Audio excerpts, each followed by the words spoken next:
Halo teman-teman, selamat datang di Eris Garden. Selalu ada ruang untuk kebun kecilmu. Tema kali ini adalah mengenai seledri, mulai dari semai sampai panen. Yuk saksikan terus videonya sampai akhir ya.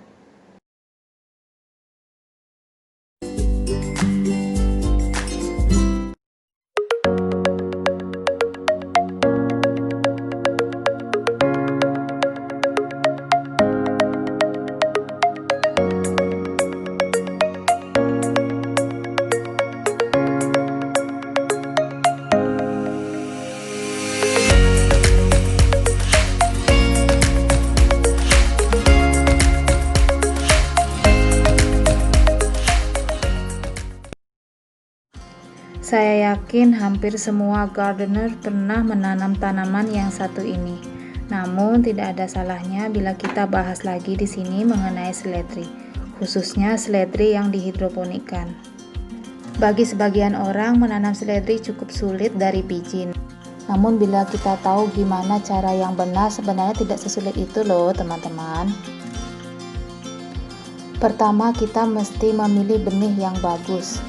Pilih benih dengan tanggal kadaluarsa yang cukup jauh, misalnya 1 tahun dari saat kamu membeli, sehingga kemungkinan benih yang kita dapat akan sprout lebih banyak, yakni antara 90-100%.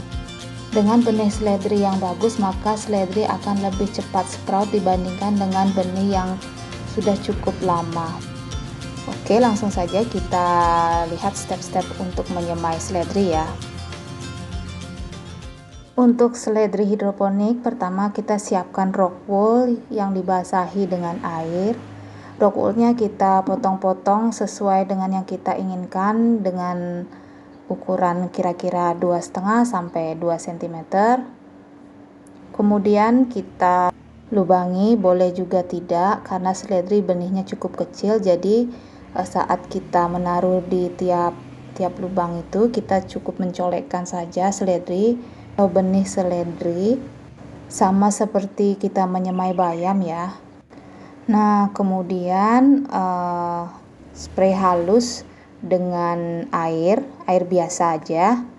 Kemudian kita simpan di dalam ruangan tertutup. Misalnya kita bungkus dengan plastik hitam.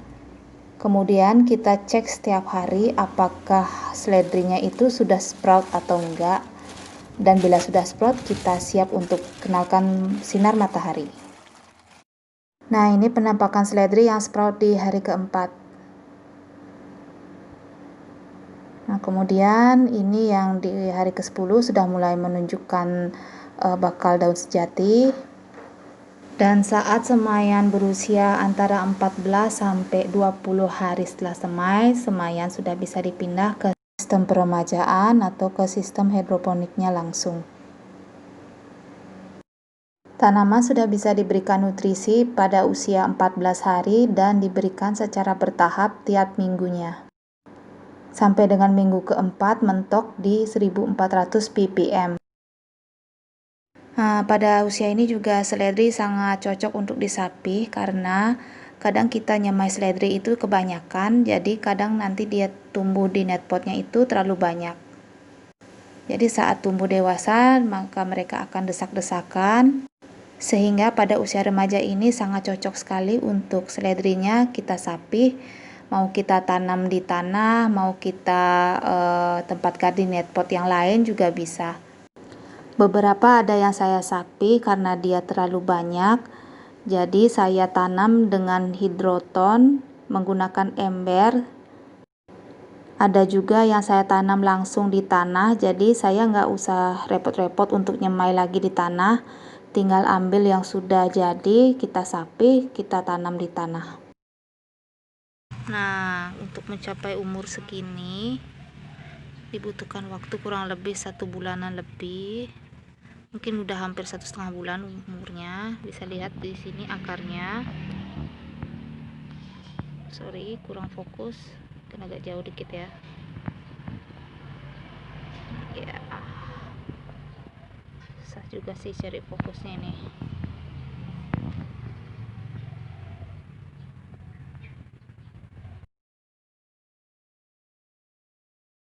Berikut salah satu contoh yang saya tanam di hidroton. Tentunya dengan sistem hidroponik. Nah, yang ini usianya hampir 2 bulan ya. Namun ini udah pernah kita sapi, tapi ternyata rimbun lagi. Jadi kadang-kadang kalau kita sehabis nyapih, seledri yang disapi itu beranak pinak lagi, jadi makin banyak dia.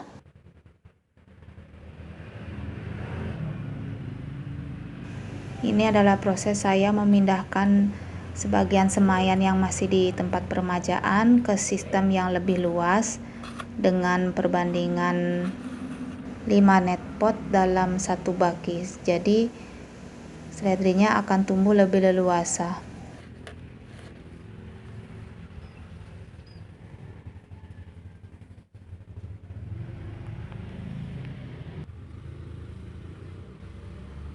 Untuk hama yang mengganggu seledri itu ada banyak sekali ya.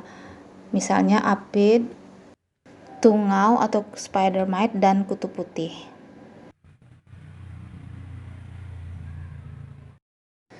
Ini salah satu contoh seledri saya yang terkena serangan spider mite cukup parah.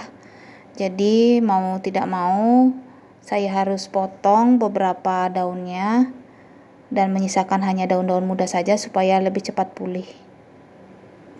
Spider mite biasanya berwarna merah kecoklatan dan bersembunyi di bawah daun. Kita sudah selesai menyemprot sebagian dari tanaman seledri.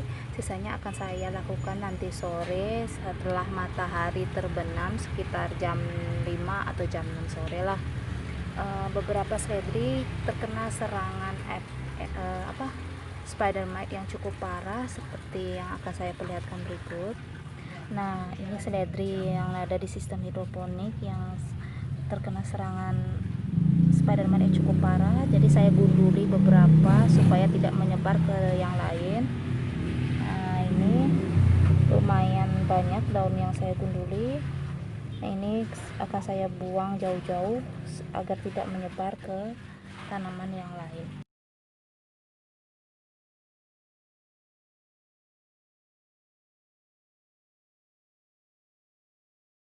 Bila musim penghujan tiba, kadang-kadang seledri juga bisa diserang dengan karat daun seperti pada contoh gambar berikut.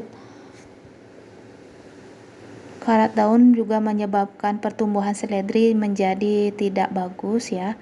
Mereka menjadi tumbuh dengan kerdil dan sangat kurang pertumbuhannya. Selain itu juga saat musim hujan bisa mengakibatkan busuk akar seperti ini. Bila tidak begitu parah, bonggolnya bisa kita bersihkan, kemudian kita rendam di air sampai dengan bonggolnya itu mengeluarkan akar yang baru. Namun hal ini tidak berlaku untuk bonggolnya yang busuk sampai dengan ke batang-batang daunnya. Seledri sudah bisa dipanen pada usia 2 bulan dengan cara memanen, yakni daunnya dipetik dari bawah atau bisa pula dicabut langsung dari net potnya. Kalau saya pribadi, saya lebih suka untuk memetik daunnya saja dari pangkal batangnya itu, jadi nanti masih bisa tumbuh lagi seledri yang baru.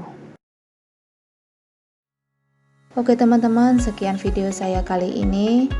Semoga apa yang saya sampaikan di video ini bermanfaat untuk kalian, dan bila ada kritik dan saran, saya harapkan teman-teman bersedia untuk mengisi di kolom komentar. Sampai ketemu di video saya yang selanjutnya. Terima kasih.